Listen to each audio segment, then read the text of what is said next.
കേൾക്കുന്നില്ലല്ലോ. Good morning. Good morning ma'am. Good morning. Good morning. Good morning. എല്ലാവരും ഇന്നലെ വായിച്ചൊക്കെ കഴിഞ്ഞോ? ഏകദേശം. ഞാൻ ആക്സിഡന്റലി വന്നതാണെന്ന്, ഒരു ടീച്ചർ ഒന്നും ഉണ്ടായിരുന്നില്ല, അതിന് പകരം പെട്ടെന്ന് വിളിച്ചു വന്നതാണ് കേട്ടോ. ഓക്കെ.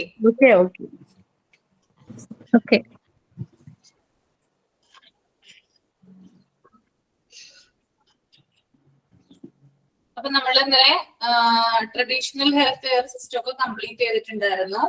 ഇനി നമുക്ക് മോഡേൺ അലോപ്പത്തിക് ഹെൽത്ത് കെയർ സിസ്റ്റം എടുക്കണം അല്ലെ? ഓക്കെ. ഇന്നലെ ഇത് എടുത്തിട്ടുണ്ടായിരുന്നില്ലല്ലേ?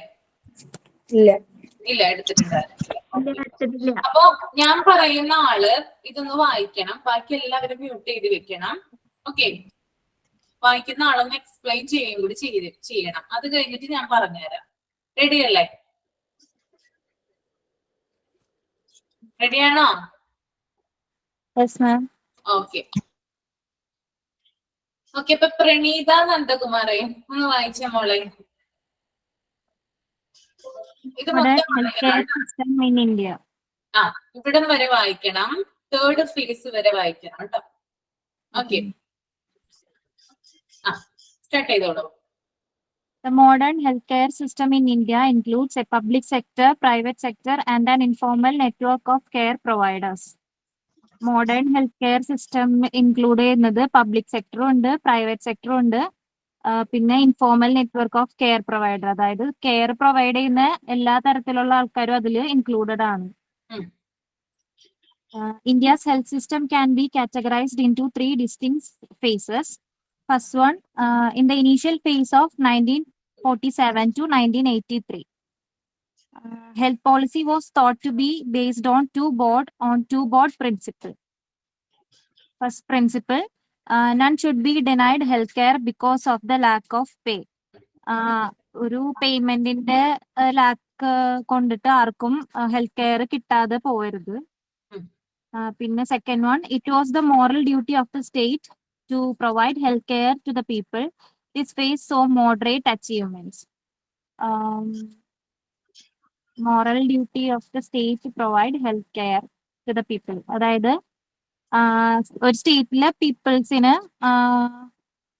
ഹെൽത്ത് കെയർ പ്രൊവൈഡ് ചെയ്യാന്നുള്ളത് ഒരു മോറൽ ഡ്യൂട്ടിയാണ്. Then second one, in the second phase, 1983 to 2000, a national health policy was proclaimed for the first time, 1983, which pronounced clearly the need to encourage private initiative in healthcare service delivery. ഇത് 1983 തൊട്ടിട്ട് 2000 വരെയുള്ളതാണ്. National health policy was proclaimed for the first time 1983 national health policy proclaim ചെയ്തത്. അതിന്റെ need എന്ന് പറയുന്നത് private initiative in health care service delivery, അതായത് health care സർവീസിൽ private initiative encourage ചെയ്യുക എന്നുള്ളതാണ് അതിന്റെ ഒരു നീഡ് എന്ന് പറയുന്നത്. പിന്നെ the policy also intensified the access to publicly funded primary health care. Publicly health care provide ചെയ്യണം എന്നുള്ളത് ആ ഒരു പോളിസിയിൽ ഇൻക്ലൂഡഡ് ആണ്. Then facilitating expansion of health facilities in rural areas through, അതായത് റൂറൽ ഏരിയാസിലും ഹെൽത്ത് കെയർ ഫെസിലിറ്റീസ് കൊടുക്കണം എന്നുള്ളത് ഈ ഒരു പ്രോഗ്രാമിന്റെ ഉള്ളിലുള്ളതാണ്. ആ പ്രോഗ്രാമാണ് national health programmes. Then third phase 2000 തൊട്ടിട്ടാണ് സ്റ്റാർട്ട് ചെയ്തത്. Witnessing a further shift and widening of focus, the current phase addresses main issues such as public-private partnership, liberalization of insurance sector, and the government as a financier. അതായത് നമ്മളിപ്പോ follow ചെയ്യുന്ന ഒരു health care system ആണ് third ഫേസിൽ പറയുന്നത്. Private public included ആയിട്ടുള്ള partnership, പിന്നെ insurance sector, government financial. Okay, very good, നന്നായിട്ട് പറഞ്ഞു കേട്ടോ. ഓക്കെ, അപ്പൊ എല്ലാവരും റീഡ് ചെയ്തിട്ടുണ്ടാവുമല്ലോ ഇല്ലേ? ഓക്കെ, അപ്പൊ നമുക്ക് നോക്കാം അല്ലെ എന്തൊക്കെയാണെന്ന്. വായിച്ചാൽ മനസ്സിലാവുന്ന ഒന്നാണ്, അധികം ടഫ് ആയിട്ടുള്ള ഒന്നല്ല. Okay, modern allopathic healthcare system in India. The modern allopathic healthcare system in India includes a public sector, private sector, and an informal network of care providers. അതായത് നമ്മുടെ മോഡേൺ അലോപ്പത്തിക് ഹെൽത്ത് കെയർ സിസ്റ്റം, അതായത് നമ്മുടെ India പിന്തുടർന്ന് വന്നിരുന്ന ഒരു health care രീതി ഉണ്ട്. Okay, ഒരു ഹെൽത്ത് കെയർ സിസ്റ്റം ഉണ്ട്, ചികിത്സാ രീതികളുണ്ട്. അതിനകത്ത് ഇൻക്ലൂഡ് ചെയ്തിരിക്കുന്നത് 3 സെക്ടർ വൈസ് ആയിട്ടാണ്. ഓക്കെ, നമ്മളിപ്പോ എക്കണോമിക്സ് ഒക്കെ പഠിച്ച ആൾക്കാരുണ്ടാകും അല്ലെ, പ്രൈവറ്റ് സെക്ടർ, സെക്കൻഡറി, ടെർഷ്യറി എന്നൊക്കെ പഠിച്ച ആൾക്കാരുണ്ടാവില്ലേ, അതുപോലെ തന്നെയാണ്. അതായത് ഹെൽത്ത് കെയർ സിസ്റ്റത്തില്, ഇന്ത്യയുടെ ഹെൽത്ത് കെയർ സിസ്റ്റത്തില് 3 സെക്ടർ ഉണ്ട്. ഒന്ന് പബ്ലിക് സെക്ടർ, രണ്ടാമത് പ്രൈവറ്റ് സെക്ടർ, മൂന്നാമത്തേതാണ് informal network of care providers എന്ന് പറയുന്നത്. ഓക്കെ, അതിനകത്ത് പബ്ലിക് സെക്ടർ എന്ന് പറഞ്ഞാൽ എന്താണ്? നമ്മുടെ ഗവൺമെന്റ് ഹോസ്പിറ്റൽസ് ഉൾപ്പെടുന്ന മേഖല, ആ സെക്ടറിനെയാണ് എന്ത് പറയുന്നത്? പബ്ലിക് സെക്ടർ എന്ന് പറയുന്നത് അല്ലെ. പൊതുജനങ്ങൾ ഏറ്റവും കൂടുതൽ ആശ്രയിക്കുന്നത് എന്തിനെയാണ്? പബ്ലിക് സെക്ടറിനെയാണല്ലേ. രണ്ടാമത്തേതാണ് പ്രൈവറ്റ് സെക്ടർ, അതായത് സ്വകാര്യ ഹോസ്പിറ്റലുകൾ, സ്വകാര്യ ആശുപത്രികൾ ഉണ്ടാവില്ലേ, അതുൾപ്പെടുന്ന മേഖലയാണത് പ്രൈവറ്റ് സെക്ടർ എന്ന് പറയുന്നത്. ഇനി തേർഡ് എന്ന് പറയുന്നത് informal network of care providers, അതായത് ആതുര സേവന രംഗത്ത് ചില ആളുകൾ മുന്നിട്ടിറങ്ങും അല്ലെ. അതായത് പാവപ്പെട്ട ആളുകളെ സഹായിക്കാൻ, ഇപ്പൊ കിടപ്പിലായ രോഗികളെയൊക്കെ സഹായിക്കാനായിട്ട് ഇപ്പൊ ആംബുലൻസ് സർവീസ് കൊടുക്കുന്ന ആളുകള്, പാലിയേറ്റീവ് കെയർ കൊടുക്കുന്ന ആളുകള്, അങ്ങനെ ഒരു കൂട്ടം ആളുകളെ ഉൾക്കൊള്ളുന്നതാണ് എന്ത്? Informal network of care providers. അതായത് എന്തെങ്കിലും ഒരു അത്യാവശ്യമൊക്കെ വന്നു കഴിഞ്ഞാൽ, എമർജൻസി കേസ് ഒക്കെ വന്നു കഴിഞ്ഞാല് നമ്മളൊന്ന് വിളിച്ചു കഴിഞ്ഞാല് പെട്ടെന്ന് വരുന്ന ആളുകളുണ്ട്. ഒരു കൂട്ടം സന്നദ്ധ സംഘടനകൾ എന്ത് ചെയ്യുന്നുണ്ട്? ഇതിനു വേണ്ടി മാത്രം പ്രവർത്തിക്കുന്നുണ്ട്. ഫോർ എക്സാമ്പിൾ പറയുകയാണെങ്കിൽ ഇപ്പോ നമ്മുടെ ഗവൺമെന്റ് ഹോസ്പിറ്റലൊക്കെ കാണുന്നില്ലേ, എന്താ ഭക്ഷണമൊക്കെ കൊടുക്കാനൊക്കെ ആളുകൾ വരില്ലേ, സംഘടനയുടെ ഒക്കെ ഭാഗമായിട്ട്. അതുപോലെ തന്നെ രോഗികളെ സ്ട്രെച്ചറിൽ നിന്ന് ഹോസ്പിറ്റലിലേക്ക് കയറ്റാനും, അതുപോലെ വീടുകളിൽ നിന്ന് ഹോസ്പിറ്റലിലേക്ക് രോഗികളേക്ക് എത്തിക്കാനൊക്കെ എന്താണ് ചില ആളുകൾ മുന്നിട്ടിറങ്ങും. ആ ഒരു ആളുകളുടെ ശൃംഖലയാണ് എന്ത് പറയുന്നത്? Informal network of care providers എന്ന് പറയുന്നത്. ക്ലിയർ ആണോ? അപ്പോ നമ്മുടെ ഹെൽത്ത് കെയർ സിസ്റ്റം 3ആയിട്ട് ഡിവൈഡ് ചെയ്തിട്ടുണ്ട്. ഒന്ന് പബ്ലിക് സെക്ടർ, 2 പ്രൈവറ്റ് സെക്ടർ, മൂന്നാമത്തേതാണ് informal network of care providers. Okay, അതാണ് ആ ഒരു ഇതിൽ പറയുന്നത്. ഇനി India's health system can be categorised into 3 distinct phases. അതായത് നമ്മുടെ ഇന്ത്യയുടെ health care system 3 distinct phases ആയിട്ട് തിരിച്ചിട്ടുണ്ട്. ഓക്കെ, 3 ഘട്ടങ്ങളായിട്ടാണ് എന്ത് ചെയ്തിരിക്കുന്നത്? തിരിച്ചിരിക്കുന്നത്. നമ്മൾ ഇന്ന് കാണുന്ന ഹെൽത്ത് കെയറിലേക്ക് എത്തിപ്പെടാൻ വേണ്ടിയിട്ട് അന്ന് തുടങ്ങിയുള്ള വർക്കാണ് എന്ത് ചെയ്യുന്നത്? അവര് ചെയ്യുന്നത്. ഓക്കെ, അപ്പൊ നമുക്ക് ആ സ്റ്റെപ്പുകൾ ഒന്ന് നോക്കാം എന്തൊക്കെയാണെന്ന്. ഫസ്റ്റ് സ്റ്റേജ് എന്ന് പറയുന്നത് in the initial face of 1947 to 1983. Okay, അപ്പൊ നിങ്ങൾ ആ പീരീഡ് ഒന്ന് ശ്രദ്ധിക്കണം. അതായത് ആ 1947 എന്ന് പറയുമ്പോൾ നമുക്ക് എന്താണ്? ഇൻഡിപെൻഡൻസ് കിട്ടിയ ഒരു കാലയളവാണ് അല്ലെ, സ്വാതന്ത്ര്യം കിട്ടിയ ഒരു കാലയളവാണ്. അപ്പോ അന്നേരത്ത്, അതായത് ആ 1947 വരെ നമ്മളെ ഭരിച്ചിരുന്ന ഒരു വർഗം ഉണ്ടല്ലോ ഇവിടെ, ബ്രിട്ടീഷുകാരെന്ന് പറയും. അവരുടെ കാലത്താണ് എന്ത് ചെയ്യുന്നത്? ചികിത്സ, അതായത് ഇപ്പൊ കാണുന്ന ആധുനികമായിട്ടുള്ള ചികിത്സാ രീതികളൊക്കെ കണ്ടുപിടിക്കുന്നതും അതുപോലെ തന്നെ അത് ഡെവലപ്പ് ചെയ്ത് കൊണ്ടുവരുന്നതും ബ്രിട്ടീഷുകാരുടെ കാലഘട്ടത്തിലാണ്. ഓക്കെ, ഇപ്പോ ഹെൽത്ത് കെയർ സിസ്റ്റത്തിൽ മാത്രമല്ല, റെയിൽവേ, പോസ്റ്റൽ, എയർ, അതുപോലെ തന്നെ എന്താണ് റോഡ് ഗതാഗതം, അങ്ങനെയുള്ള പല പല മേഖലകൾ ഉണ്ടല്ലോ. അതിനകത്തൊക്കെ നമുക്ക് കോൺട്രിബ്യൂഷൻ നൽകിയിട്ടുള്ള ഒരു വിഭാഗമാണ് എന്ത്? ബ്രിട്ടീഷുകാർ എന്ന് പറയുന്നത്. നിങ്ങൾ ചെറിയ ക്ലാസ്സിൽ പഠിച്ചിട്ടുണ്ടാവും അല്ലെ, പല പല കോൺട്രിബ്യൂഷൻ അവർ നടത്തിയിട്ടുണ്ട്. അപ്പോ അതിന്റെ ഭാഗമായിട്ട്, കോൺട്രിബ്യൂഷൻസിന്റെ ഭാഗമായിട്ട് ഹെൽത്ത് കെയർ സിസ്റ്റത്തിൽ എന്ത് ചെയ്തിട്ടുണ്ട്? ബ്രിട്ടീഷുകാർ കോൺട്രിബ്യൂഷൻ നടത്തിയിട്ടുണ്ട്. അപ്പോ അന്ന് വരെ 1947 വരെ ഇവിടെ ഭരിച്ചിരുന്നത് ബ്രിട്ടീഷുകാരാണ്. അപ്പോ ചില അതായത് നല്ല നല്ല കോൺട്രിബ്യൂഷൻസും ഉണ്ട്, അതുപോലെ തന്നെ ബാഡ് ആയിട്ടുള്ള എഫക്റ്റും ഉണ്ട് അവരിവിടെ ഭരിച്ചിരുന്നതിന്റെ ആഫ്റ്റർ എഫക്റ്റ് ആയിട്ട്. ഓക്കെ, 2 സൈഡും ഉണ്ട്, ബാഡും ഉണ്ട്, ഗുഡും ഉണ്ട്. അതിനകത്ത് ഗുഡിൽ പെടുന്നതാണ് എന്ത്? ഹെൽത്ത് കെയർ സിസ്റ്റത്തിന് കോൺട്രിബ്യൂഷൻ കൊടുത്തു എന്നുള്ളത്. രണ്ടാമത്തത് ബാഡിൽ പെടുന്നതാണ് എന്ത്? അതായത് ഇന്ത്യയിലെ ഭൂരിഭാഗം ജനങ്ങളിലേക്കും എന്തെത്തിയിട്ടില്ല? ചികിത്സാ സമ്പ്രദായങ്ങൾ, അതായത് ഈ നമ്മൾ കാണുന്ന ചികിത്സാ രീതികളൊന്നും തന്നെ എന്ത് ചെയ്തിട്ടുണ്ടാവില്ല, എത്തിയിട്ടുണ്ടാവില്ല. അതായത് പണമുള്ളവർക്ക് മാത്രമാണ് എന്ത് കിട്ടിയിരുന്നത്, ചികിത്സ കിട്ടിയിരുന്നത്. പണമില്ലാത്തവർക്ക് എന്ത് കിട്ടിയിട്ടുണ്ടായിരുന്നില്ല, ചികിത്സ കിട്ടിയിട്ടുണ്ടായിരുന്നില്ല. ഓക്കെ, ഇന്ത്യ പോലുള്ള അന്നത്തെ ഒരു പീരീഡ് ഒക്കെ നോക്കുകയാണെങ്കിൽ നമുക്കറിയാം ഭൂരിഭാഗം പേരും എന്താ, പാവപ്പെട്ടവരാണ് അല്ലെ, തീരെ ദരിദ്രരാണ്. ഇന്നത്തെ ഇന്ത്യ അല്ല, അന്നത്തെ ഇന്ത്യ തീരെ ദരിദ്രരാണ്. അപ്പൊ മെജോറിറ്റി ഓഫ് ദ ആളുകൾക്ക് എന്ത് കിട്ടിയിട്ടില്ല, ചികിത്സ കിട്ടിയിട്ടില്ല. അപ്പൊ അതിനെ ആകമാനം ടോട്ടലി മാറ്റിക്കൊണ്ടാണ് എന്ത് വന്നിരിക്കുന്നത്, ഈ ഹെൽത്ത് കെയർ സിസ്റ്റത്തിന്റെ ഫസ്റ്റ് സ്റ്റേജില് ഗവൺമെന്റ്, അതായത്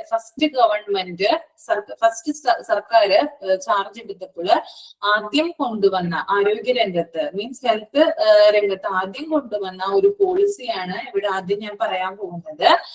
അപ്പൊ രണ്ട് പ്രധാനപ്പെട്ട പോളിസികളില് പ്രിൻസിപ്പിൾ ഇവിടെ കൊടുത്തിട്ടുണ്ടല്ലോ, രണ്ട് പ്രധാനപ്പെട്ട പ്രിൻസിപ്പിൾസില് ആദ്യത്തെ പ്രിൻസിപ്പിൾസ് എന്ന് പറയുന്നത് none should be denied health care because of the lack of pay. അതായത് പണമില്ലാത്തത് മൂലം ആർക്കും ചികിത്സ നിഷേധിക്കാൻ പാടുള്ളതല്ല.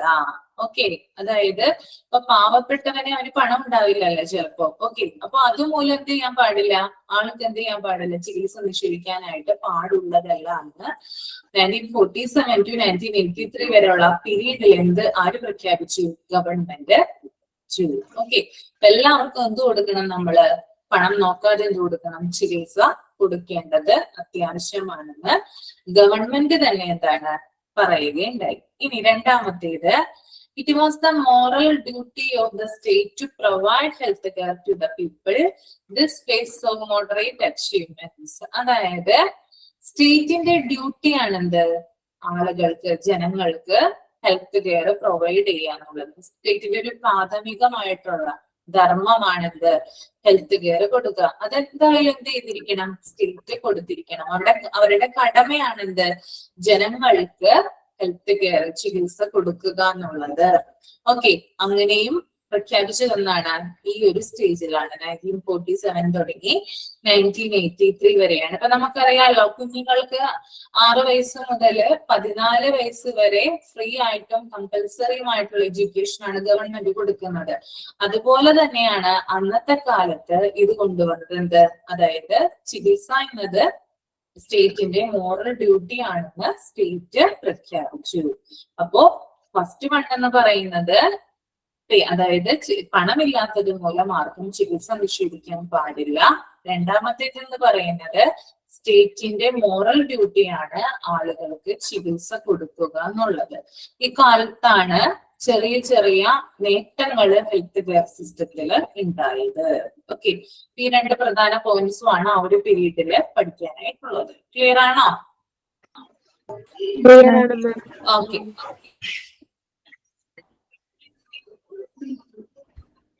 ഇനി നമുക്ക് സെക്കൻഡ് ഫേസ് നോക്കാം കേട്ടോ. സെക്കൻഡ് ഫേസ് 1983-2000 ആണ് കേട്ടോ. 1983 തുടങ്ങി 2000 ആണ്. ആ ഒരു കാലഘട്ടത്തില് എന്തൊക്കെയാണ് ഹെൽത്ത് കെയർ സിസ്റ്റത്തിൽ വന്ന കാര്യങ്ങൾ നോക്കാം. A national health policy was proclaimed for the first time in 1983, which pronounced clearly the need to encourage private initiative in healthcare service delivery. The policy also intensified the access to publicly funded primary health care, facilitating expansion of health facilities in rural areas through national health programs, NHPs. Okay. ഈ second സ്റ്റേജിൽ വന്ന കാര്യങ്ങൾ എന്ന് പറഞ്ഞാല് ഒരു national health policy proclaim ചെയ്തു. Okay, national health policy ഇന്ത്യയുടെ ഭാഗമായിട്ടുള്ള അത് ക്വസ്റ്റ്യൻ വരാറുള്ളതാണ്. നാഷണൽ ഹെൽത്ത് പോളിസി എന്നാണ് പ്രൊക്ലെയിം ചെയ്തത്? 1983 ആണ് കേട്ടോ. അത് ഇമ്പോർട്ടന്റ് ആയിട്ടുള്ള പോയിന്റ് ആണ് കേട്ടോ. എന്തിനു വേണ്ടിയിട്ടാണ്? അതായത് ഈ ഹെൽത്ത് കെയർ പോളിസി എന്ന് പറയുമ്പോൾ എന്താണ്, ഒരു കൂട്ടം റൂൾ ആൻഡ് പ്രൊസീജിയേഴ്സ് ഉണ്ടാവും ആ പോളിസികളില്. ആ പോളിസിയില് പ്രൈവറ്റ് ഇനീഷ്യേറ്റീവിനെയും കൂടി ഉൾപ്പെടുത്താനായിട്ട് ഗവൺമെന്റ് തീരുമാനിച്ചു. അതായത് നമ്മൾ ഫസ്റ്റ് ഫേസിൽ പറഞ്ഞപ്പോ ഗവൺമെന്റിന്റെ മാത്രം ഡ്യൂട്ടിയാണ് എന്ത്, ആളുകൾക്ക് ഹെൽത്ത് കെയർ കൊടുക്കാനുള്ളത് അല്ലെ. പക്ഷെ സെക്കൻഡ് ഫേസിലേക്ക് ആയപ്പോ എന്താണ്, അത് പാടില്ല. അതായത് സ്റ്റേറ്റിന് കുറച്ചും കൂടി എന്താണ് ബുദ്ധിമുട്ടുണ്ട്. ഇങ്ങനെ എന്താ പറയാ, എല്ലാ കാര്യങ്ങൾക്കും ചിലപ്പോൾ എന്ത് ചെയ്യാൻ പറ്റില്ല, ഗവൺമെന്റിന് ഇടപെടാനായിട്ട് സാധിക്കില്ല. അവർക്ക് തന്നെ എല്ലാവരും ചെയ്യാനും സാധിക്കില്ല. ചിലപ്പോൾ എക്കണോമിക്കലി എന്തെങ്കിലും പ്രശ്നങ്ങൾ ഉണ്ടാകാം, അല്ലെങ്കിൽ എന്താ പറയാ ആളുകളുടെ എണ്ണം ചിലപ്പോൾ കുറവായിരിക്കാം. അങ്ങനെ ഇന്ന് കാണുന്ന എന്താ പറയാ ജീവനക്കാരൊന്നും തന്നെ ഇന്നുണ്ടായില്ല, അന്നുണ്ടായില്ല. ഓക്കെ, കുറച്ചു പേര് മാത്രമാണ് അന്നുണ്ടായിരുന്നത്, അന്ന് ഗവൺമെന്റിന്റെ കീഴിലൊക്കെ വർക്ക് ചെയ്തിരുന്നത്. അപ്പൊ അങ്ങനെയൊക്കെയുള്ള ഒരു ബുദ്ധിമുട്ട് കൊണ്ട് എന്താക്കി, ഈ സെക്കൻഡ് ഫേസില് പ്രൈവറ്റ് സെക്ടറിനെ കൂടി എന്ത് ചെയ്തു, ആഡ് ചെയ്തു.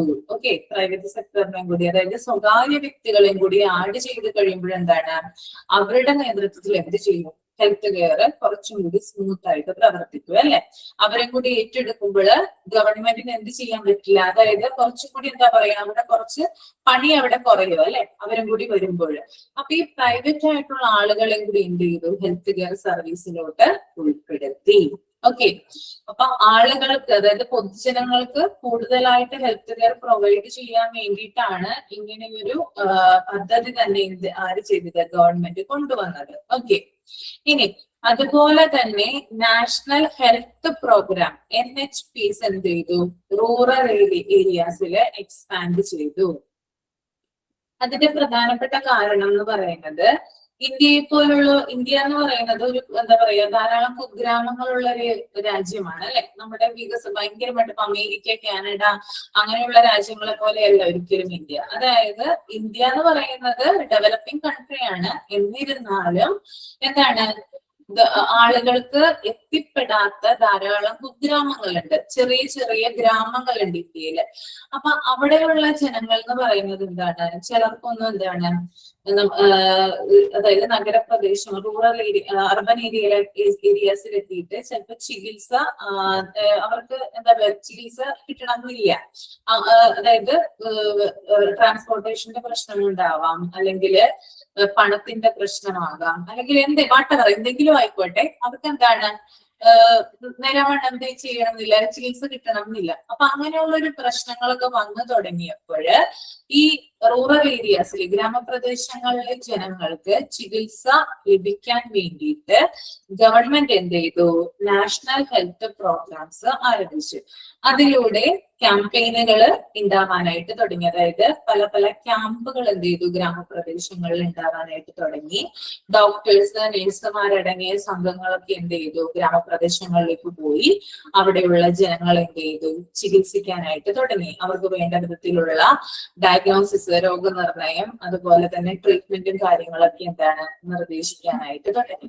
അപ്പോ ഈ സെക്കൻഡ് സ്റ്റേജിൽ ഉണ്ടായിട്ടുള്ള രണ്ട് പ്രധാനപ്പെട്ട കാര്യങ്ങളാണ്. ഒന്ന്, നാഷണൽ ഹെൽത്ത് പോളിസി പ്രൊക്ലെയിം ചെയ്തു. രണ്ടാമത്തേത്, നാഷണൽ ഹെൽത്ത് പ്രോഗ്രാംസ് റൂറൽ ഏരിയാസിലെ ജനങ്ങൾക്ക് വേണ്ടി പ്രൊവൈഡ് ചെയ്യാനായിട്ട് ആരംഭിച്ചു. ക്ലിയർ ആണോ? ക്ലിയർ ആയി മാം. ഓക്കെ, ഇനി തേർഡ് ഫേസ് കേട്ടോ, post 2000. Witnessing a further shift and widening of focus, the current phase addresses main issues such as public-private partnership, liberalization of insurance sector, and the government as a financier. അതായത് ഇതിനകത്തെന്ന് പറഞ്ഞാല് നമ്മൾ second ഫേസിൽ കണ്ടത്, ആദ്യത്തെ ഫേസിൽ നമ്മൾ കണ്ടു പ്രൈവറ്റ് പാർട്ട്ണർഷിപ്പ് അവിടെ വന്നിട്ടില്ല, ഗവൺമെന്റ് തന്നെയാണ് എല്ലാം ചെയ്യുന്നത് അല്ലെ, മോറൽ ഡ്യൂട്ടി. രണ്ടാമത്തേല് വന്നപ്പോഴ് പ്രൈവറ്റിനെ കൂടി ഉൾപ്പെടുത്തി. ഓക്കെ, ഇനി മൂന്നാമത്തേല് വന്നപ്പോൾ എന്താ സംഭവിച്ചേ, അതായത് 2000-ന് ശേഷമാണ് അല്ലെ. അതായത് ഗവൺമെന്റും പ്രൈവറ്റും, അതായത് രണ്ടും കൂടി മിക്സ് ആയിട്ട് എന്ത് ചെയ്തു, പാർട്ട്ണർഷിപ്പ് ബേസിൽ പ്രവർത്തിക്കാനായിട്ട് ആരംഭിച്ചു. ഓക്കെ, പബ്ലിക് പ്രൈവറ്റ് കേട്ടോ. ശാലിനി മ്യൂട്ട് ചെയ്യോ? ശാലിനി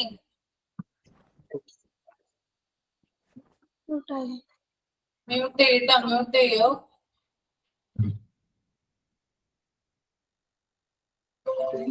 ഓക്കെ, അപ്പൊ രണ്ടുപേരുടെയും ഇപ്പൊ പബ്ലിക് പ്രൈവറ്റ് ആ രണ്ട് സെക്ടറിലും കൂടി എന്താണ് ജോയിൻ ചെയ്തിട്ട് രണ്ടുപേരും പാർട്ട്ണർഷിപ്പ് എടുത്തിട്ട് എന്ത് ചെയ്തു ഹെൽത്ത് സെക്ടർ വർക്ക് ചെയ്യാനായിട്ട് ആരംഭിച്ചു. അതാണ് മൂന്നാമത്തേൽ വരുന്ന പ്രധാനപ്പെട്ട പോയിന്റ്. പിന്നീടുള്ളതാണ് liberalisation of insurance sector. Okay, അതായത് ലിബറലൈസേഷൻ ഓഫ് ഇൻഷുറൻസ് നമ്മൾ ഇപ്പൊ കാണുന്ന, അതായത് നമ്മളിപ്പോ കാണുന്ന ഹെൽത്ത് കെയർ സിസ്റ്റത്തിന് എക്സാമ്പിൾ ആണ് തേർഡ് ഫേസ് എന്ന് പറയുന്നത് കേട്ടോ. അതായത് ഇൻഷുറൻസിന്റെ കടന്നുവരവ് ഹെൽത്ത് കെയർ സിസ്റ്റത്തിൽ ഉണ്ടായിരുന്നത് 2000-ന് ശേഷമാണ്.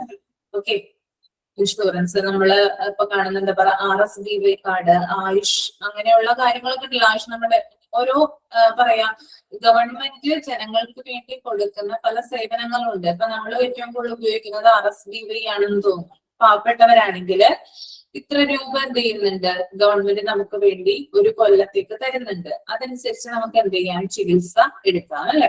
അപ്പൊ അങ്ങനെ, അതായത് ഇപ്പോ നമ്മളൊരു പ്രൈവറ്റ് ഹോസ്പിറ്റലിൽ ചെല്ലുവാണെങ്കിൽ നമുക്ക് RSBY കാർഡ് ഉണ്ടെങ്കിൽ അതിന്റെ ആനുകൂല്യം നമുക്ക് ലഭിക്കുക അല്ലെ. അതെന്തുകൊണ്ടാ, ഗവൺമെന്റും ആ ഹോസ്പിറ്റലും കൂടി എന്ത് ചെയ്യുന്നുണ്ട്, ജോയിൻ ചെയ്തിട്ടാണ് നമുക്ക് അങ്ങനെ ഒരു സർവീസ് തരുന്നത്. അതിന് എക്സാമ്പിൾ ആണത് കേട്ടോ. അതുപോലെ തന്നെ ഗവൺമെന്റ് ആസ് എ ഫിനാൻഷ്യർ, നമുക്ക് ഗവൺമെന്റ് ആണ് പൈസ തരുന്നത്. ഇപ്പൊ നമുക്ക് ഇൻഷുറൻസ് കാർഡ് നമ്മൾ കൊടുക്കുമ്പോൾ അതിനകത്ത് നിന്ന് അവർ പണം എടുക്കുന്നുണ്ടല്ലോ. ആരായി പണം കൊടുക്കുന്നത്, ഗവൺമെന്റ് ആണ് കൊടുക്കുന്നത്. അങ്ങനെ പ്രവർത്തിക്കാനായിട്ട് ആരംഭിച്ചത് 2000-ന് ശേഷമാണ്. ഓക്കെ, ക്ലിയർ ആയെന്ന് വിശ്വസിക്കുന്നു കേട്ടോ. 3 പോയിന്റ് ക്ലിയർ അല്ലേ? ക്ലിയർ ആണ്. ക്ലിയർ ആണ്.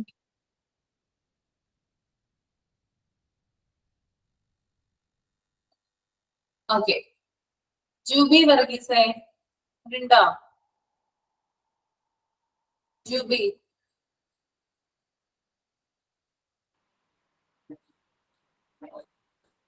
Yes ma'am. ഓക്കെ മോളെ, ആദ്യത്തെ ഫേസ് എന്ന് പറഞ്ഞേ എന്താ? ആദ്യത്തെ phase in the initial phase of 1947 to 1983.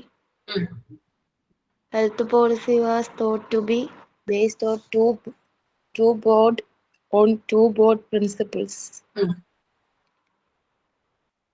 ഇതിനകത്തില് none should be denied health care because of the lack of pay.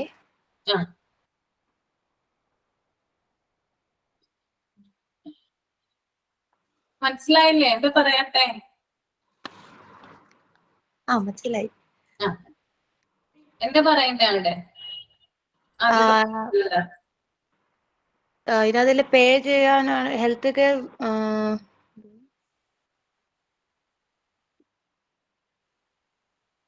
വേറെ ആരാ പറയാ? അഞ്ജലി പറയോ? അഞ്ജലി ഞാൻ പറയാം. പറഞ്ഞു.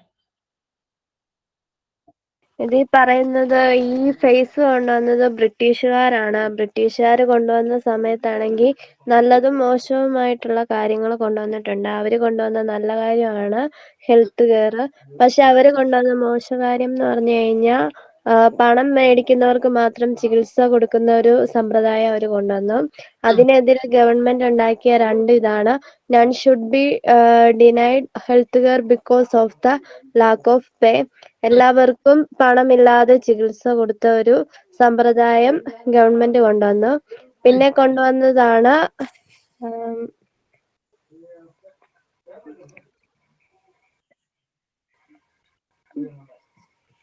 സ്റ്റേറ്റിന്റെ ഡ്യൂട്ടിയാണ് ആളുകൾക്ക് ചികിത്സ കൊടുക്കണമെന്ന് ഗവൺമെന്റ് കൊണ്ടുവന്ന സിസ്റ്റമാണ് അത്. ബാക്കി പറഞ്ഞോളൂ, ബാക്കി പറഞ്ഞു. ഞാൻ ഇടയ്ക്ക് അങ്ങനെ ചോദിക്കും, നിങ്ങൾക്ക് മനസ്സിലായെന്ന് അറിയാൻ വേണ്ടിയിട്ടാണ്. അടുത്തത് സെക്കൻഡ് ഫേസ് ആണ്. അത് 1983-ലാണ് പ്രോക്ലമന്റ് ചെയ്തത്. which pronounced clearly in the need to encourage private initiative. ഒരു നാഷണൽ ഹെൽത്ത് പോളിസി ആണത്. ഗവൺമെന്റ് മൂലം ബുദ്ധിമുട്ട് അനുഭവിക്കേണ്ടി വന്നത് കൊണ്ട് അവര് ഒരു പ്രൈവറ്റ് സെക്ടർ രൂപപ്പെട്ടു. ധാരാളം കുഗ്രാമങ്ങളിൽ നിന്നും ചികിത്സയ്ക്ക് വരാൻ കഴിയാത്തവർക്ക് അവർ ഫ്രീ ആയിട്ട് ക്യാമ്പയിൻ ആയിട്ട് ചികിത്സകൾ കൊടുത്തു. ആ പ്രോഗ്രാമാണ് നാഷണൽ ഹെൽത്ത് പ്രോഗ്രാംസ്. പിന്നെ വന്നത് തേർഡ് ഫേസ് ആണ്. അത് 2000-ലാണ് രൂപപ്പെട്ടത്. ഗവൺമെന്റും പ്രൈവറ്റിനെയും ഉൾപ്പെടുത്തി പാർട്ട്ണർഷിപ്പ് എടുത്ത് അവര് ചികിത്സകൾ കൊടുത്തു. അതില് ലിബറലൈസേഷൻ ഓഫ് ഇൻഷുറൻസ് സെക്ടർ. കാരണം അതായത് ഇൻഷുറൻസ് എന്ന് പറഞ്ഞു കഴിഞ്ഞാൽ രോഗികൾക്ക് ഫ്രീ ആയിട്ട് ചികിത്സകൾ കൊടുത്തു ഈ ഗവൺമെന്റിന്റെ ഇതില്. അതാണ് തേർഡ് ഫേസ്. അത് 2000-ലാണ് വന്നത്. ഓക്കെ, ഒരാളും കൂടി പറയണം കേട്ടോ. ശിവന്യ ആരാ പറയാ? എന്റെ പേര് അമ്പിളിയാണ്. ശിവന്യ. യെസ് മാം, എന്റെ പേര് അമ്പിളിയാണ്, ശിവന്യ അല്ല. ഹെൽത്ത് കെയർ സിസ്റ്റത്തിനെ പറ്റിയിട്ടാണ് പറഞ്ഞത്. ഇനീഷ്യൽ ഫേസസ് തുടങ്ങിയത് 1947 to 1983-ലാണ്. ആ പോളിസിയിൽ 2 പ്രിൻസിപ്പിൾസിനെ ബേസ് ചെയ്തിട്ടായിരുന്നു അത്. അതായത് ആർക്കും പൈസ ഇല്ലാത്ത കാരണം ചികിത്സ ലഭിക്കാതിരിക്കരുത് എന്നുള്ള മീനിങ്ങിലാണ് none should be denied health care because of the lack of pay. Second one, it was the moral duty of the state. ഒരു സ്റ്റേറ്റിൻ്റെ ഡ്യൂട്ടിയാണ് എല്ലാവർക്കും ഹെൽത്ത് കെയർ പ്രൊവൈഡ് ചെയ്യണം എന്നുള്ളത്. പിന്നെ സെക്കൻഡ് ഫേസിൽ പറയുന്നത് പീരീഡ് 1983 to 2000 ആണ്. അതിൽ നാഷണൽ ഹെൽത്ത് പോളിസിയുടെ കീഴിൽ ഒരു പ്രൊക്ലമേഷനാണ് 1983-ൽ വന്നത്. അതായത് പ്രൈവറ്റ് ആയിട്ട് ഇനീഷ്യേറ്റീവ് എടുത്തിട്ട് നമുക്ക് ഹെൽത്ത് കെയർ പ്രൊവൈഡ് ചെയ്യാം എന്നുള്ള രീതിയിലാണ് അത് പറയുന്നത്. The policy also intensified the access to publicly funded primary health care. Primary health care system ഒക്കെ കൊണ്ടുവന്നത് ഈ പീരീഡിലാണ്. അത് നാഷണൽ ഹെൽത്ത് പ്രോഗ്രാം എന്നുള്ള NHP-യിൽ ഇൻക്ലൂഡഡ് ആണ് ഈ ഹെൽത്ത് ഫെസിലിറ്റീസ് എല്ലാം. റൂറൽ ഏരിയാസിലും മെയിനായിട്ട് ഇതെല്ലാം കൊണ്ടുവരണം, പ്രൈമറി ഹെൽത്ത് സെൻറ്റേഴ്സ് പോലെയുള്ളതെല്ലാം കൊണ്ടുവരണം എന്നുള്ള ഒരു ഇതാണ് ആ ഫേസിൽ കൊണ്ടുവന്നത്. പിന്നെ തേർഡ് ഫേസ് ആണ് പോസ്റ്റ് 2000. അതായത് ഇപ്പോഴത്തെ നമ്മളുടെ നിലവിലുള്ള ചികിത്സാ രീതിയാണ് ജനറലായിട്ട് ഇതിൽ പറയുന്നത്. മെയിനായിട്ട് ഇൻഷുറൻസ്, പിന്നെ പബ്ലിക് പ്രൈവറ്റ് പാർട്ട്ണർഷിപ്പ് അതെല്ലാം ഇൻക്ലൂഡഡ് ആയിട്ടുള്ളതാണ്.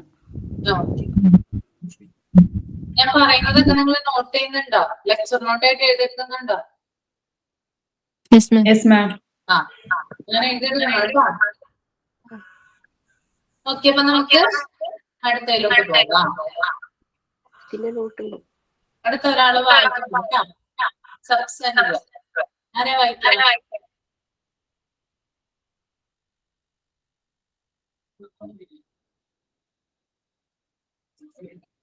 രമ്യ. റെഡിയാണോ? Ramya Anvika. Echo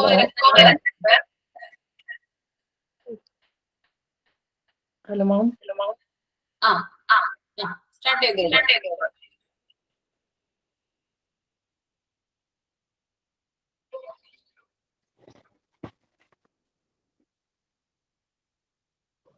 okay, Ramya.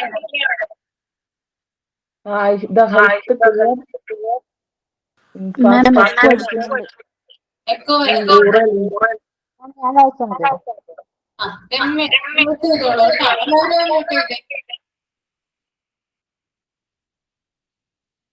The healthcare infrastructure in rural areas being developed as a 3-tier system. A sub-centers. In the rural area, health sub-centers make up the institutional basis of primary care. It typically performs the basic medical services, immunizations, and referral sub-centers are usually temporary structures, employing 1-2 care workers in most locations. Each sub-center is supposed to provide indispensable for up to 5,000 individuals. The sub-centers are complemented by the community health workers under the supervision of the sub-center. Okay, meaning കിട്ടില്ല. Okay. Explain ചെയ്യാൻ പറ്റുമോ? Explain sub-centers make up the institutional based primary care. ആരാൾക്ക് explain ചെയ്യാം? ആർക്കെങ്കിലും explain ചെയ്യാൻ പറ്റുമോ? പറ്റുന്നില്ല. പറ്റുന്നില്ല അല്ലേ? സാറില്ല. വേറെ ആർക്കെങ്കിലും പറ്റുമോ? ആർക്കെങ്കിലും ആർക്ക് കോൺഫിഡൻസ് ഇല്ലേ പറയാനായിട്ട്?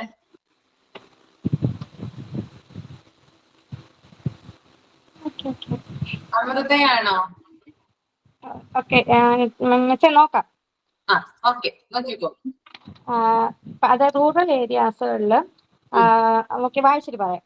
In rural areas, health sub-centers make up the institutional basis of primary care. It typically perform basic medical services. Immunization and referral sub-centers are usually temporary structures, employing 1-2 care workers in most locations. Each sub-center is supposed to provide indispensable for up to 5,000 individuals. The sub-centers are complemented by community health workers under supervision of sub-centers. അതായത് rural ഏരിയാസിൽ കൂടുതലുള്ളത് ചെറിയ ചെറിയ sub-centres ആയിരിക്കും. അവിടെയുള്ള അവർ സാധാരണയായിട്ട് primary കെയേഴ്സിന് പോലും ഉപയോഗിക്കുന്നത് ആ സബ്-സെന്റേഴ്സ് ആയിരിക്കും. ഇമ്മ്യൂണൈസേഷൻ, പ്രതിരോധ കുത്തിവയ്പ്പ്, അങ്ങനെയുള്ള ഇമ്മ്യൂണൈസേഷൻസിനായാലും അവരുടെ ചെറിയ ചെറിയ മെഡിക്കൽ സർവീസുകൾക്കായാലും എല്ലാത്തിനും ഉപയോഗിക്കുന്നത് ഈ ചെറിയ സബ്-സെന്റേഴ്സ് ആയിരിക്കും. 1-2 ഹെൽത്ത് കെയർ വർക്കേഴ്സ് ആയിരിക്കും ഈ സാധാരണയായിട്ട് ഈ സബ്-സെന്റേഴ്സുകളിൽ കാണുന്നത്. ആശാപ്രവർത്തകർ ചെയ്യുന്ന സബ് സെന്റർ വഴിയായിട്ട് അതല്ലേ എക്സാമ്പിൾ ആയിട്ട് വരുന്നത്? പറയാം കേട്ടോ, പറയാം. വായിച്ചോളൂ കേട്ടോ. ഇപ്പൊ നിർത്തിയാളോ? വായിച്ചു തുടങ്ങിക്കോ. കണ്ടിന്യൂ ചെയ്തോ. 1-2 വർക്കേഴ്സ് ആയിരിക്കും ഈ സബ്-സെന്റേഴ്സിൽ ഉണ്ടായിരിക്കുന്നത് സാധാരണയായിട്ട്. പിന്നീട് കൂടുതൽ ഹെൽത്ത് വർക്കേഴ്സ് എല്ലാം കൂടെ ചേർന്നതാണ് സബ്-സെന്റേഴ്സ് എന്ന് പറയുന്നത്.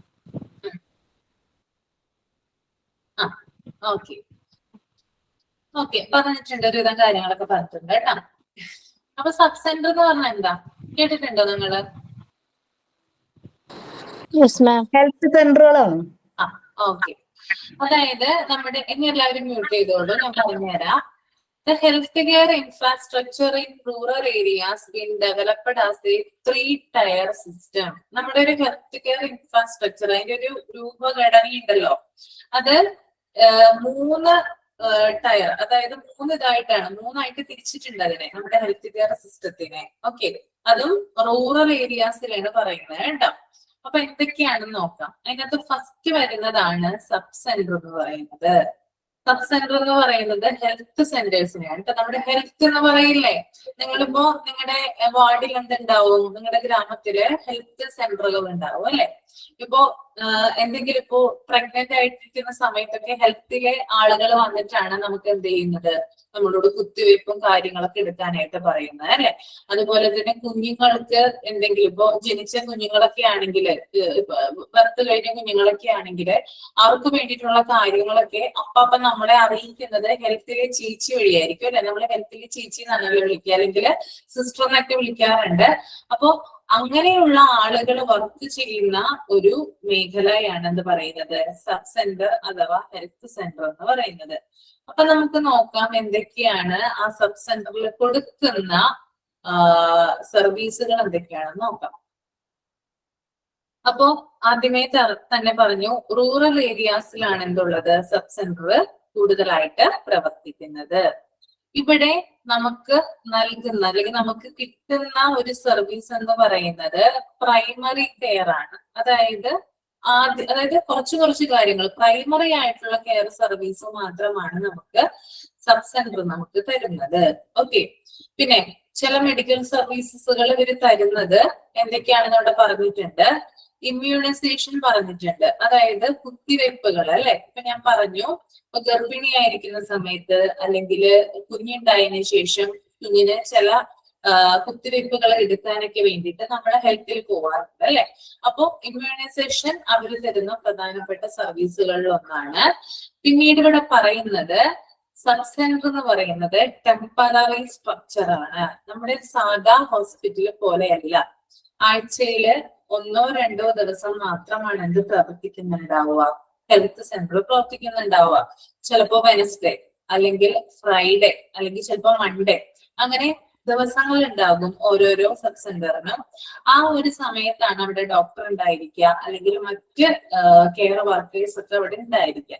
അപ്പൊ നമുക്കിപ്പോ ഇമ്മ്യൂണൈസേഷൻ ഒക്കെ വേണമെങ്കിൽ എന്താണ് ആ ഒരു സമയം അല്ലെങ്കിൽ ആ ഒരു ദിവസം നോക്കി വേണം നമ്മൾ ഹെൽത്തിൽ പോവാനായിട്ട്. അല്ലാതെ ചെന്നാല് അത് ക്ലോസ് ആയിട്ട് കിടക്കുന്നതാണ് നമുക്ക് കാണാനായിട്ട് സാധിക്കുക. അതുകൊണ്ട് തന്നെയാണ് ഇവിടെ പറയുന്നത് എന്താണ്, ഈ ഒരു സബ് സെന്റർ എന്ന് പറയുന്നത് ടെമ്പററി സ്ട്രക്ചർ ആണെന്ന് പറയുന്നത്. ഓക്കെ, അപ്പോ ഫസ്റ്റ് എന്ന് പറഞ്ഞാല് പ്രൈമറി കെയർ ആണ് നമുക്ക് സബ് സെന്റർ തരിക. രണ്ടാമത്തത് ഇമ്മ്യൂണൈസേഷൻ എന്ന് പറയുന്ന മെഡിക്കൽ സർവീസ് സബ് സെന്റർ നമുക്ക് തരുന്നുണ്ട്. മൂന്നാമത്തേത് ഈ സബ് സെന്ററിന് ടെമ്പററി സ്ട്രക്ചർ ആണ് ഉണ്ടായിരിക്കുക. ഓക്കെ, ഇനി employing 1 to 2 care workers in most location. ഇനി ഈ ഹെൽത്ത് സെന്റർ അഥവാ സബ് സെന്ററിലെ ജോലി ചെയ്യുന്നവരുടെ എണ്ണം എന്ന് പറയുന്നത് 1 or 2 ആണ്. ഓക്കെ, 1 or 2 ആളുകൾ മാത്രമാണ് അവിടെ ജോലി ചെയ്യുന്നത്. ഡോക്ടർമാരെ എപ്പോഴും ഉണ്ടായിക്കൊള്ളണമെന്നില്ല, എന്നാലും സിസ്റ്റർ ഉണ്ടാകും, പിന്നെ അവിടെ വർക്ക് ചെയ്യുന്ന വേറെ ഏതെങ്കിലും ഒരു സ്റ്റാഫ് അവിടെ ഉണ്ടായിരിക്കും. അതാണ് അവിടെ എണ്ണം പറയുന്നത് കേട്ടോ. Each sub-center is supposed to provide indispensable for up to 5,000 individuals. പിന്നെ അതുപോലെ തന്നെ 5000 ആളുകൾക്ക് സബ് സെന്റർ എന്ത് കൊടുക്കുന്നുണ്ട്, സർവീസ് കൊടുക്കുന്നുണ്ട്. ഒരു ഗ്രാമപ്രദേശത്തെ ആളുകൾക്ക് എന്ത് ചെയ്യുന്നുണ്ട്, അതാണ് ആ കണക്ക് കേട്ടോ. 5,000 ഇൻഡിവിജ്വൽസിന് എന്ത് കൊടുക്കുന്നുണ്ട്, കെയർ കൊടുക്കുന്നുണ്ട്. അതുപോലെ തന്നെ എന്താണ്, the sub-centers are complemented by community health workers under supervision of sub-center. പിന്നെ നമ്മുടെ എന്താ പറയാ, നമ്മുടെ വീട്ടിലൊക്കെ വരുന്ന ഹെൽത്ത് വർക്കേഴ്സ് ഉണ്ടല്ലോ, അതൊക്കെ എന്താണ് സബ് സെന്ററിന്റെ കീഴിലാണ് ഇത് വരുന്നത്, ആ ഹെൽത്ത് വർക്കേഴ്സ് ഒക്കെ വരുന്നത്. നമുക്കറിയാം നമ്മുടെ വീട്ടില് അംഗൻവാടിയിൽ നിന്ന് ആളുകൾ വരും, അതുപോലെ തന്നെ ഹെൽത്തിൽ നിന്നൊക്കെ ആളുകൾ വരുമല്ലോ. നമുക്ക് മറ്റേ ബ്ലീച്ചിങ് പൗഡറിന് സംഭവങ്ങളൊക്കെ നമുക്ക് തന്നിട്ട് പോലും കുറെ കാര്യങ്ങൾ മഴക്കാലൊക്കെ ആവുമ്പോ. അപ്പൊ അവരൊക്കെ വർക്ക് ചെയ്യുന്നത് ഇതിന്റെ അണ്ടറിലാണ്, സബ് സെന്ററിന്റെ അണ്ടറിലാണ് വർക്ക് ചെയ്യുന്നത്. ഓക്കെ, അപ്പൊ ഇത്രയും കാര്യങ്ങളാണ് സബ് സെന്ററിനെ കുറിച്ച് പറയാനായിട്ടുള്ളത് കേട്ടോ. ഫസ്റ്റ് പോയിന്റ് ഞാൻ പറഞ്ഞു, പ്രൈമറി കെയർ ആണ് കൊടുക്കുന്നത്. അതായത് ഭയങ്കരമായിട്ടുള്ള ഇതൊന്നും അവിടെ നമുക്ക് കിട്ടില്ല.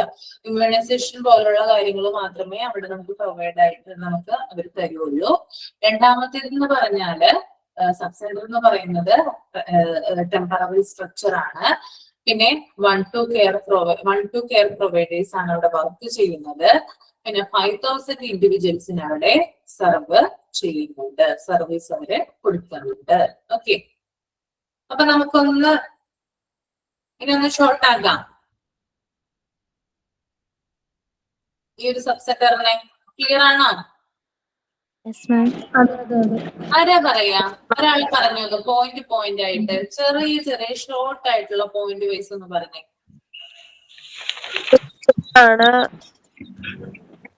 ഒരാള് പറയാ കേട്ടോ, ഒരാള് പറഞ്ഞാ മതി. ഞാൻ പറയാം മാം. ഓക്കെ,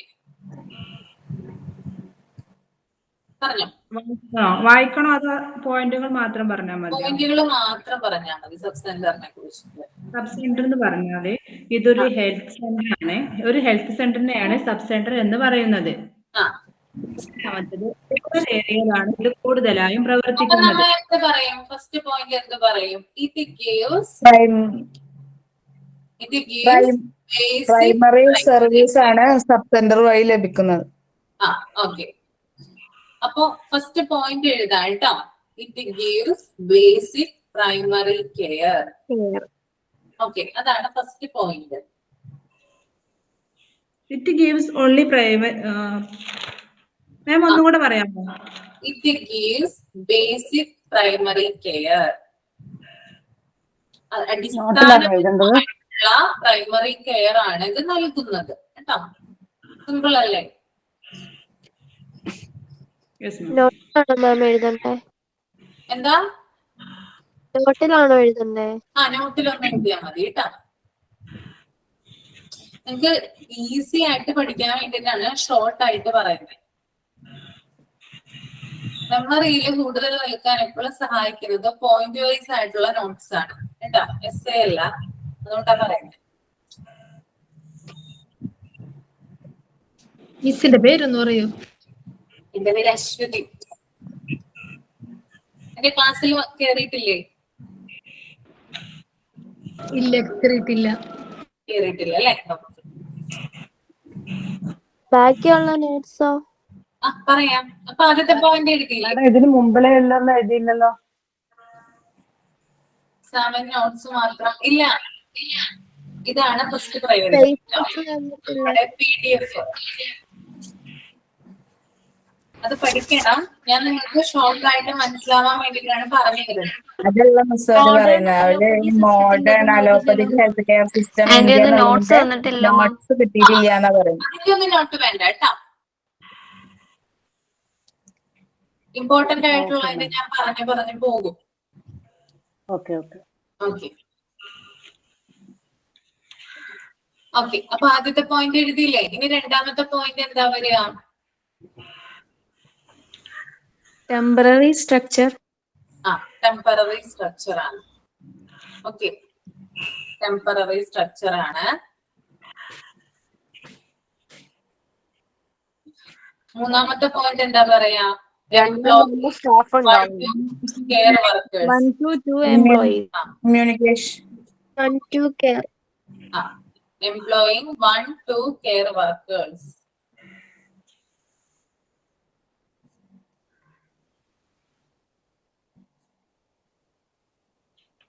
ഇനി അടുത്ത പോയിന്റ് എന്താ പറയാ? It serve 5000 individuals.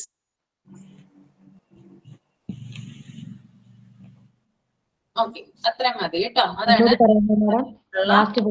പറയാമോ? എന്താ ലാസ്റ്റ് പറയാമോ? ഇറ്റ് സെർവ് സേവിക്കുന്നത് 5000.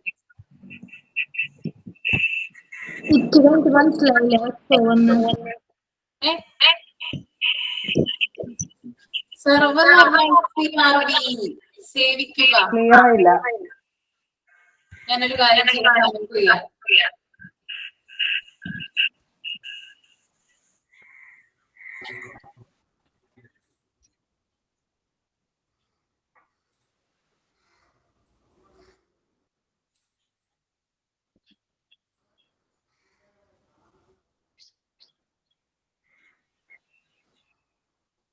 കമന്റ് ചെയ്തിട്ടില്ല.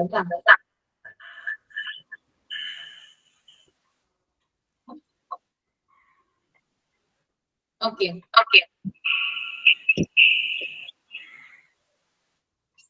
അപ്പൊ നമുക്ക് നെക്സ്റ്റ് പോവാം. ഓക്കെ,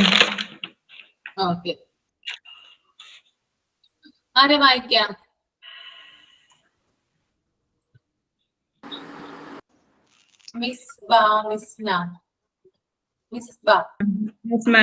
എന്റെ പേര് സുൽഫിത്ത് എന്നാണ്. സെക്കൻഡ് വന്നിട്ടുള്ളത് primary health centre. Primary health center are usually small, about 5 beds, 1 and 2 qualified doctors, and 40 paramedicals and support staff. Primary health center is typically a referral unit for a sub-center cluster of about 6. The primary healthcare center are in charge of 6 sub-center each. In addition to outpatient treatment, most primary health center facilitate inpatient treatment with 4 to 6 beds as per the plan. Primary health center serves 3,000 30,000. എന്താ പറയുന്നേ? ഇതൊരു primary health centre എന്ന് പറഞ്ഞത് ഒരു ചെറിയൊരു സംഭവമാണ്. About ഒരു 5 ബെഡുകളൊക്കെ ഉൾക്കൊള്ളുന്ന ഒരു ചെറിയ ഒരു സ്ഥാപനമാണിത്. 1 to ക്വാളിഫൈഡ് ഡോക്ടർ, അതായത് 1 or 2 ക്വാളിഫൈഡ് ഉള്ള ഡോക്ടേഴ്സ് അവിടെ ഉണ്ടായിരിക്കുള്ളൂ. അതുപോലെ 14 സപ്പോർട്ടീവ് സ്റ്റാഫ് മാത്രമേ ഹെൽത്ത് സെന്ററിൽ ഉണ്ടാവുള്ളൂ എന്നാണ് എനിക്ക് തോന്നുന്നത്. അതെ, പറഞ്ഞോ, കുഴപ്പമില്ല, പറഞ്ഞോ, തെറ്റിക്കോട്ടെ, കുഴപ്പമില്ല, പറയാം. പിന്നെ ഇത് ഒരു പ്രൈമറി ഹെൽത്ത് സെന്റർ 6 സബ് സെന്ററിന്റെ കീഴിലാണ് ഉണ്ടായിരുന്നത്. അത് 6 സബ് സെന്ററിനെ ഒരു പ്രൈമറി ഹെൽത്ത് സെന്റർ ആണ് കൺട്രോൾ ചെയ്യുക. In additional outpatient treatment most no ma'am, കൂടുതലായിട്ട് അറിയില്ല. Okay okay okay. വേറെ ആർക്കെങ്കിലും പറയാമോ? കോൺഫിഡൻസ് ഉണ്ട് ആർക്കെങ്കിലും പറയാൻ? പുറത്തുനിന്ന് It serves 30,000 peoples. നിങ്ങളെ കൊണ്ട് ഞാൻ പറയിപ്പിക്കുന്നത് വേറൊന്നുമല്ല. നിങ്ങള് ഇനി ഇതിന്റെ ഇന്റർവ്യൂ മറ്റൊക്കെ അറ്റൻഡ് ചെയ്യൂലേ ജോലിക്ക് വേണ്ടിയിട്ട്. അപ്പൊ കോൺഫിഡൻസ് വേണ്ടേ വായിച്ച് പറയാനൊക്കെ ആയിട്ട്? വേണ്ടേ? In addition to outpatient treatment, most PHCs facilitate inpatient treatment with 4 to 6 beds. അതായത് ഇൻപേഷ്യന്റിന്റെ ഔട്ട്പേഷ്യന്റ് കൂടാണ്ട് ഇൻപേഷ്യന്റിന്റെയും അവര് പ്രൊവൈഡ് ചെയ്യുന്നുണ്ട്. 6 ബെഡ്സിന് കണക്കായിട്ടുള്ള ആൾക്കാർ വന്നു കഴിഞ്ഞാല് അതിനുള്ള ഫെസിലിറ്റി PHCയിൽ പ്രൊവൈഡ് ചെയ്യുന്നുണ്ട്. അത് ഇനി പറഞ്ഞോളൂ. പറയാനുണ്ട്? ഇല്ല ഇല്ല ഇല്ല ഇല്ല അല്ലേ? ഓക്കെ. അപ്പൊ ഞാൻ പറയാം, എല്ലാവരും മ്യൂട്ട് ചെയ്തോളൂ കേട്ടോ. Okay ma'am. അപ്പൊ നമുക്ക് പ്രൈമറി ഹെൽത്ത് സെന്റർ എന്താണെന്ന് നോക്കാം. PHCs are usually small, about 5 beds, 1-2 qualified doctors and 14 paramedics and support staff. PHC is typically a referral unit for a sub-center cluster of about 6. The primary healthcare center, PHC, are in charge of 6 sub-centers each. In addition to outpatient treatment, most PHCs facilitate inpatient treatment with 4 to 6 beds. As per the plan, PHCs serve 13,000 people. നിങ്ങൾക്ക് ഏകദേശം clear ആയിട്ടുണ്ടെന്ന് വിചാരിക്കുന്നു. PHC എന്ന് പറയുന്നത് നിങ്ങൾ കേട്ടിട്ടില്ലേ? നിങ്ങൾ പോയിട്ടുണ്ടാവുമല്ലോ. എന്താ PHC? Primary health centre. നമ്മുടെ വീടിന്റെ നമ്മുടെ പ്രാഥമിക ആരോഗ്യ കേന്ദ്രം അല്ലെ? അല്ലെ? നമ്മൾ പ്രാഥമിക ആരോഗ്യ കേന്ദ്രത്തിൽ പോയിട്ടുണ്ടാവും അല്ലെ? അതിനെ കുറിച്ചിട്ടാണ് എന്ത് പറയുന്നത് ഇതിനകത്ത് പറയുന്നത്. അതാണ് PHC എന്ന് പറയുന്നത്. ഓക്കെ. അപ്പൊ PHC എന്ന് പറയുന്നത് യൂഷ്വലി സ്മോൾ ആണ്, ചെറുതാണ്. എത്രയാ?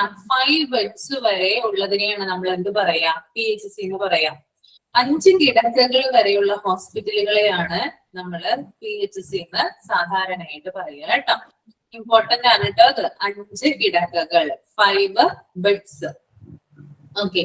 പിന്നെ 1-2 ക്വാളിഫൈഡ് ഡോക്ടേഴ്സ്, 1-2 ക്വാളിഫൈഡ് ആയിട്ടുള്ള ഡോക്ടേഴ്സ് എവിടെ ഉണ്ടാകും? PHCയിൽ നമുക്ക് കാണാനായിട്ട് സാധിക്കും. അതുപോലെ തന്നെ 14 പാരാമെഡിക് സ്റ്റാഫ്, സപ്പോർട്ട് സ്റ്റാഫ്, അതായത് പാരാമെഡിക് സ്റ്റാഫുകള് 14 പേരുണ്ടാവും. അതുപോലെ തന്നെ സപ്പോർട്ടിംഗ് സ്റ്റാഫുകൾ, അവരെ സപ്പോർട്ട് ചെയ്യാനുള്ള സ്റ്റാഫുകളും PHCയിൽ നമുക്ക് കാണാനായിട്ട് സാധിക്കും. പിന്നെ ഇവിടെ പ്രധാനമായിട്ടും പറയുന്നത് ഒരു PHC എന്ന് പറയുന്നത് 6 സബ് സെന്ററുകളുടെ എന്താ പറയാ സെന്റർ ആയിട്ട് പ്രവർത്തിക്കുന്നതാണ്. അതായത് ഒരു PHCയുടെ അണ്ടറിലാണ് 6 ഹെൽത്ത് സെന്റേഴ്സ് പ്രവർത്തിക്കുന്നത്. ക്ലിയർ ആണോ?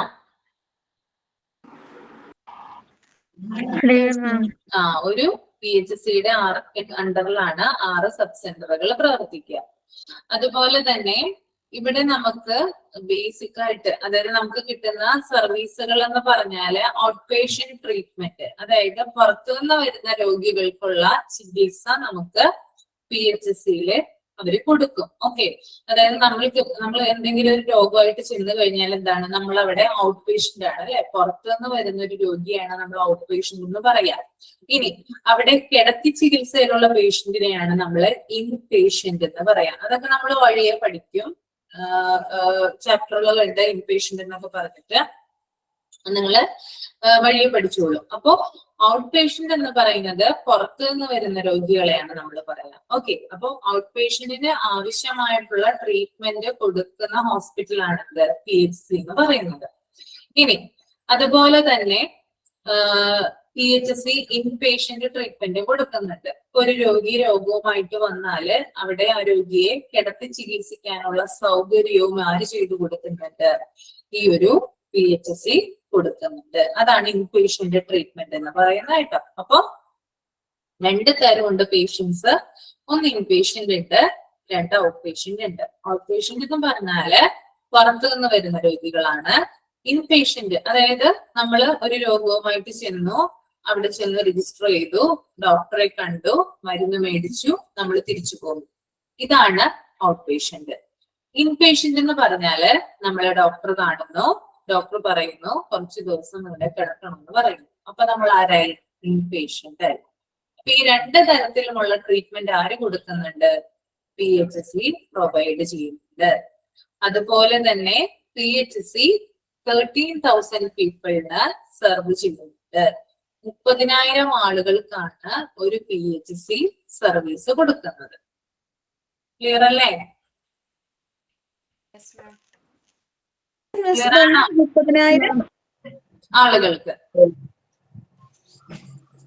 30,000 ആളുകൾ 13,000 പീപ്പിളിനെ ഒരു PHC സെർവ് ചെയ്യുന്നുണ്ട്.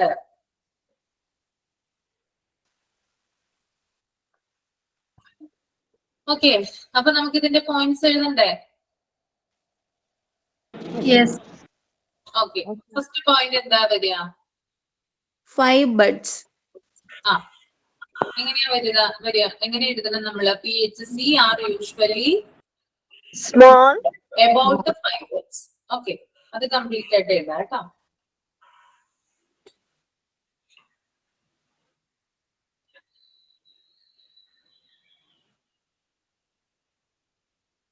അടുത്തത് എന്താ വരിക? Qualified ആയിട്ടുള്ള 2 qualified doctors. 1 to qualified doctors.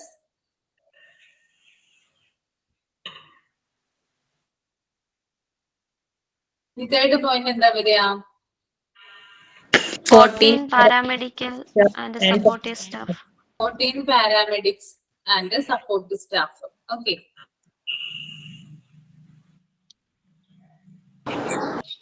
പിന്നെ അടുത്ത പോയിന്റ് എന്താ വരിക? ഒരു PHC-യുടെ അണ്ടറിലാണ് 6 substances ഉള്ളത്. PHC are in charge of 6 sub-centers.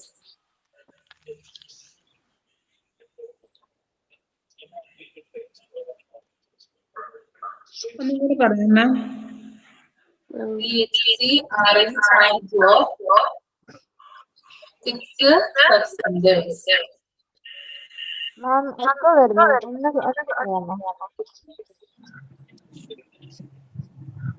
അത് ടൈപ്പ് ചെയ്യുന്നുണ്ട് കേട്ടോ.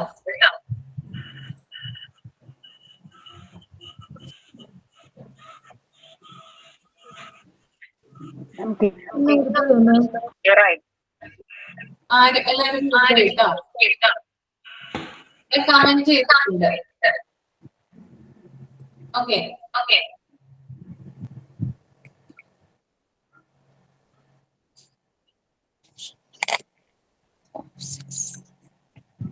അടുത്ത പോയിന്റ് എല്ലാവരും outpatient treatment. Inpatient treatment. It provide outpatient and എല്ലാവരും ഒന്ന് മ്യൂട്ട് ചെയ്യാൻ പറ്റും.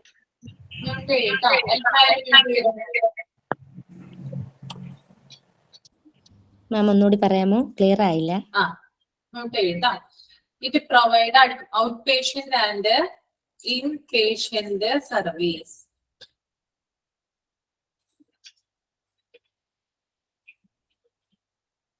ഞാൻ ടൈപ്പ് ചെയ്തിട്ടുണ്ട് കേട്ടോ.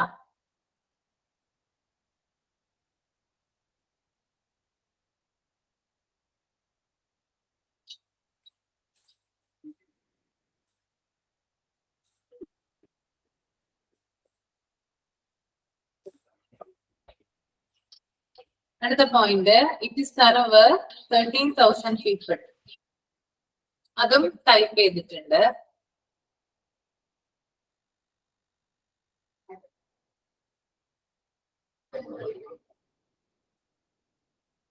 ഓക്കെ,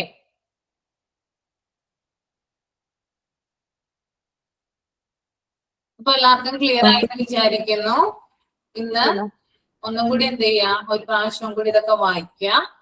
നമുക്ക് നെക്സ്റ്റ് ക്ലാസ്സിൽ കാണാം. Okay, Thank you, ma'am. Thank you, ma'am. Thank you. Thank you, ma'am. Thank you, ma'am.